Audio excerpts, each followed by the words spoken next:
All right, I want to talk about the LinkSwitch, which is a switch latch timer. But first, I just want to reference the PowerLink. So people seem to be familiar with the PowerLink. It is to switch adapt anything that's AC that you can plug into the wall. And people understand that. And what I usually tell them about the LinkSwitch, so this LinkSwitch is like the PowerLink for things that are battery operated. Okay, so I'm gonna get that out of there.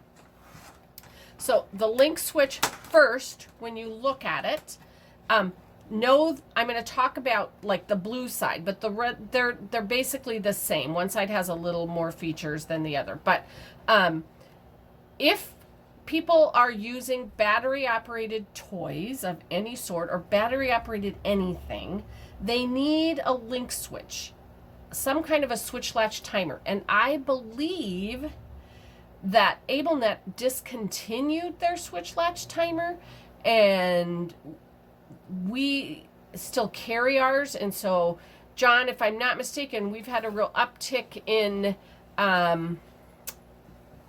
people ordering it because just when we were gonna discontinue, it's like, no, it's really a necessary product. It's on back order till April. Yeah, so now we have them on back order.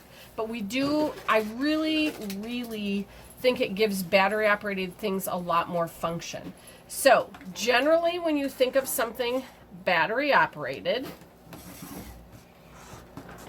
you have to keep your hand on it, on the switch, to make it go. If you let go, it stops. People understand that. So now the LinkSwitch does exactly what its name says. It links the switch, so I plug the switch into this little box and links it to, so the cord plugs into whatever you're going to operate. So it truly is a link. So now I can still operate it directly where I have to keep my hand on it, or I can switch to a latched mode. The latched mode is that it's like an on-off. So I can hit it once, it will stay on until I hit it again, activate the switch again, and it will stop. So that gives you that on-off. The other mode that I like and use a lot is the timing mode, and it times in seconds or minutes. So I'm just going to move it to the seconds, and then I'm going to set it for like 5 seconds. So I hit my switch, it goes on for that 5 seconds, and then it will stop without me having to hit again. I really like the timing mode. I use it sometimes to assess just attention. If I set it for 10 seconds and it stops and they don't go back to the switch, is it because they didn't understand or they're not interested? Let's set it for 5 and let's see. So you can play around with that timing mode. It also has what's called a reverse time mode. Doesn't get used a lot, but it is useful in some situations. That is, let's say this is music and the child really likes music, and I say, you have to work for 5 minutes, then you get music. So I can set this in the reverse timing mode for 5 minutes, hit the switch, and when 5 minutes is up, the music would come on. So it's almost like a time timer without the visual piece on it. So that, it also has a media mode. John, I'm going to let you explain the media mode. This is an old version, so it doesn't have a media mode. So I can't show you really, that's okay.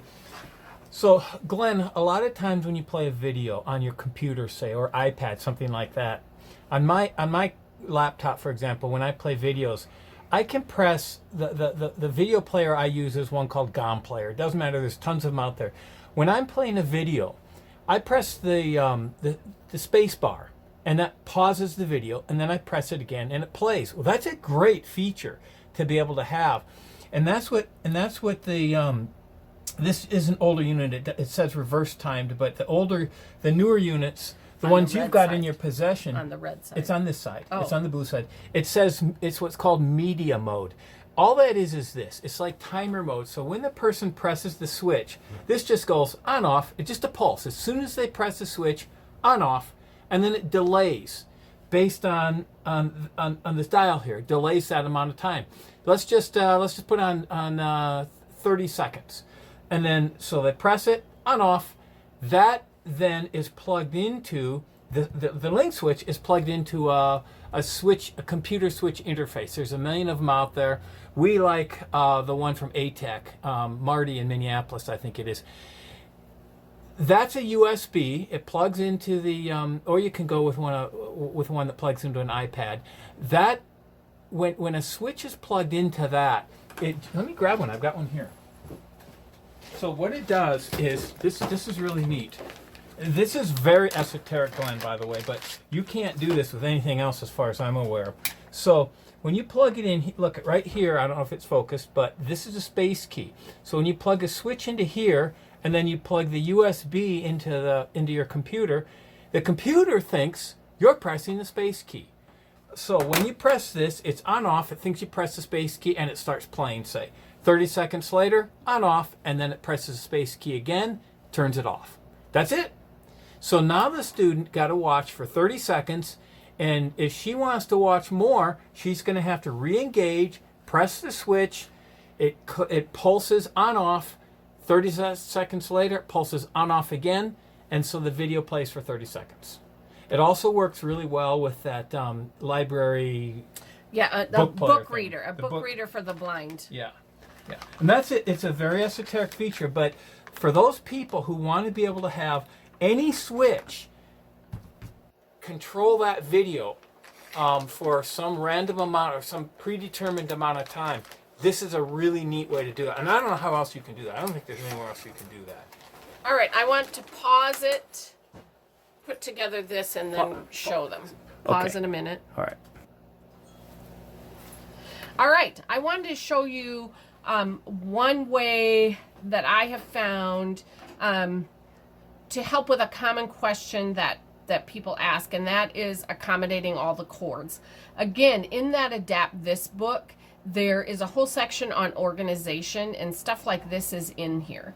This is twofold. This helps combine or contain all the chords, but it also turns those switch adapted toys into a more purposeful activity than just on off all the time. What I did, this is just some kind of an art box. These are pal pads underneath here. I'm gonna turn that off. Turn it off. These are pal pads. Again, no naked switches. So I have a pig and some fur. We're going to talk about the three little pigs. So I have a pig and some fur for the wolf on top of those switches. Now, the LinkSwitch itself is inside this art box. So we just drilled holes for the pal pad cords to come inside. We also drilled holes for the switches for the toys, if that makes sense. So my LinkSwitch is in here. All my cords are in here. So I'm going to close this. And now this is all that the kids need to see. Oops, I'm not going to just close it because I have to turn it back on. I have this in timing mode seconds on each of them. All right. So what I did here is I have a pig. This is supposed to be a fan. I didn't have my fan hooked up. So whenever they talk about the three little pigs, we had them make the pig go, if you can see. Oh, and then when we talk about the wolf, blow me down, blow the house down, we had a fan going. Again, all contained, geared toward literacy. We have lots of ideas like that for expanding the use of the toys. So I think that's it for the LinkSwitch.